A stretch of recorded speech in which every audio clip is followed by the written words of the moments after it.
પ્રધાનમંત્રી નરેન્દ્ર મોદી ગઈકાલે એટલે કે રવિવારે ગુજરાત પહોંચ્યા। સોમનાથ મહાદેવ મંદિર ટ્રસ્ટના ટ્રસ્ટીના નાતે તેમની અધ્યક્ષતામાં ગાંધીનગરમાં બેઠક યોજાઈ।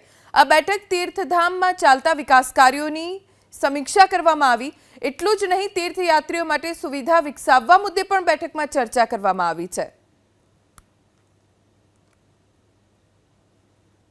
પ્રધાનમંત્રી નરેન્દ્ર મોદી ગઈકાલે એટલે કે રવિવારે ગુજરાત પહોંચ્યા। સોમનાથ મહાદેવ મંદિર ટ્રસ્ટના ટ્રસ્ટીના નાતે તેમની અધ્યક્ષતામાં ગાંધીનગરમાં બેઠક યોજાઈ। આ બેઠક તીર્થધામમાં ચાલતા વિકાસ કાર્યોની સમીક્ષા કરવામાં આવી। એટલું જ નહીં, તીર્થયાત્રીઓ માટે સુવિધા વિકસાવવા મુદ્દે પણ બેઠકમાં ચર્ચા કરવામાં આવી છે।